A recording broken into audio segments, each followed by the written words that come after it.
This podcast is brought to you by wilogo.com. If you need a logo, it's at wilogo.com. Hello and welcome to this new review of Pumpcast.com, where we're going to talk about the Invisible Shield, and first for the Nikon Coolpix P2, later on for the iPhone. First let's look at the Nikon. This is my new Nikon and P2. Let's look at what's in the package of the Invisible Shield. There is a spray and there is this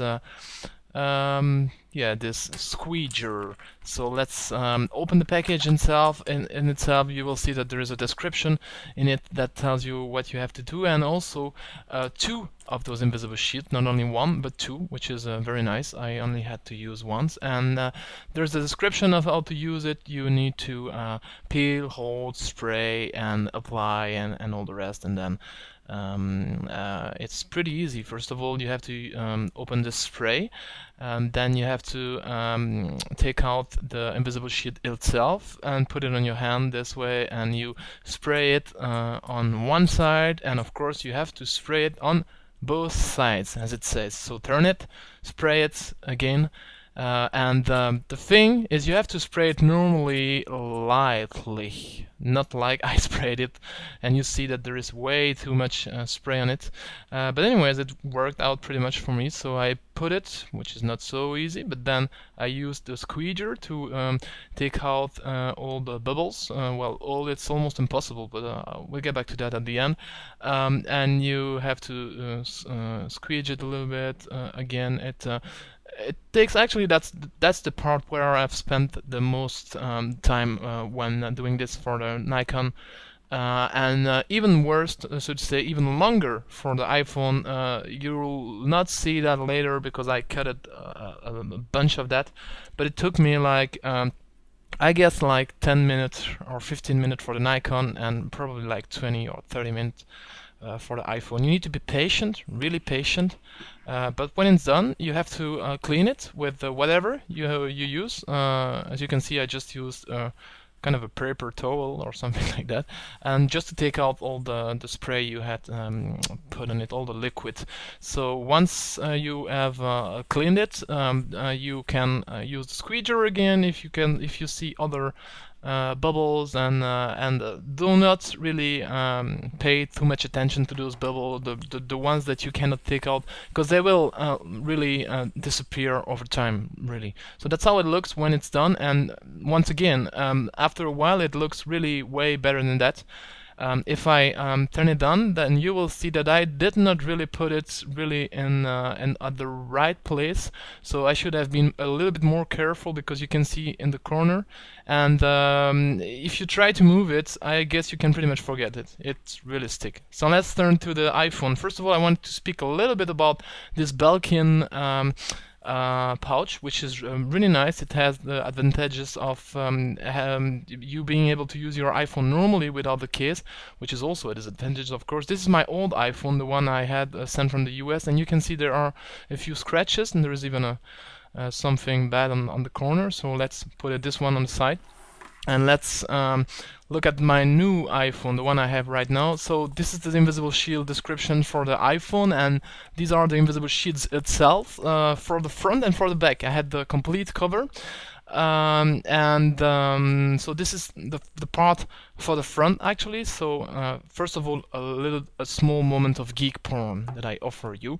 I'm gonna open my T-Mobile official iPhone, and the way I'm gonna do this is, of course, I'm not gonna screw everything and take out everything. I'm just gonna do it nice and slow. You can see all the icons and all those things. So this is a moment for the geeks out there.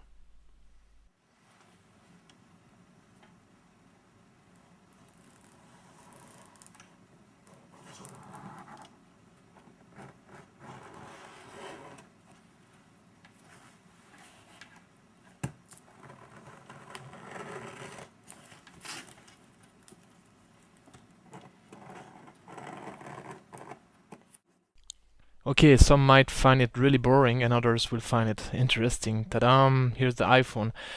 For most of you it's nothing new, but anyways, it's still funny to see it. I recorded those videos a couple of months ago, and I didn't time to make it before. So once you take it out, for those who don't know that, you have all the accessories, and this is of course the German version. So you see the dock is the same one, but the connector, the power is not the same one. So it says to be patient because it requires times and patience, and believe me, it's true. So the first thing you have to do is peel out the invisible shield, but of course I used this nice piece from the iPhone to not scratch the iPhone itself, because I'm gonna have to put the iPhone on its front. So here it is. First of all, unpacking the iPhone itself and removing all the plastics. Of course, there was no SIM card installed at this time, so I had to connect it to iTunes and blah blah blah. But I could call emergency, you know how it goes. So I first turn it down. Because this way it's because it doesn't need to be turned on. And this is a comparison between my old iPhone and the new iPhone. They are exactly the same ones, even though one is coming from the US and the other one from Europe. The only difference is actually on the back. If you look at the back of the new one, you're gonna see that it says CE, which is the standard for all the requirements here, and the other one doesn't say that. It says FCC. Actually, that's the only difference, really. So I'm peeling out what's on the iPhone, which of course you cannot leave, because otherwise after a few weeks it's just gonna take it out from itself. And now begins the process exactly like I did with the Samsung, kinda. It's just way harder because there are some special places, like you know, the hole on the bottom are for the buttons, so you have to put it on the iPhone. First of all, of course, you know the thing, you have to put this liquid on it, of course lightly as usual, and then you have to turn it, put it the other way around again, and then you have to put it really on this thing. And I wish they would have done the hole on the bottom completely, because it would have made more sense, I think. But anyway, I did it. I managed to stick it pretty much okay, actually. You'll see it at the end. And after that, of course, I had to use this squeeger once again to well, just actually to squeege and to take out all the bubbles. I was kind of afraid at the beginning, because I saw a lot of bubbles staying, like you can see there, and even at the end I still had some bubbles. But after a couple of days most of the bubbles were out, and funny enough, after a couple of weeks all the bubbles were out. Now actually now you don't see at all that I have an invisible shield, and it's really invisible. So all those bubbles you see here and there, those ones especially, they went out after a couple of either days or weeks. But if I say weeks, probably 2 to 3 weeks. This is a really bad idea from the guys at InvisibleShield, this tiny thing, and here's the reason why. It's just impossible to put it. So my advice would be to forget those parts, those really tiny parts. Forget it. It makes no sense for me. So this is the back. It's actually a little bit harder. I had put the liquid once again, and it's harder because you have to really to follow the instruction. Then you have to first part put the back, and then put the borders, and you of course you have to target the hole for the video camera, and for the rest it's pretty much the same thing. And also in terms of not making bubbles, it's pretty much the same thing.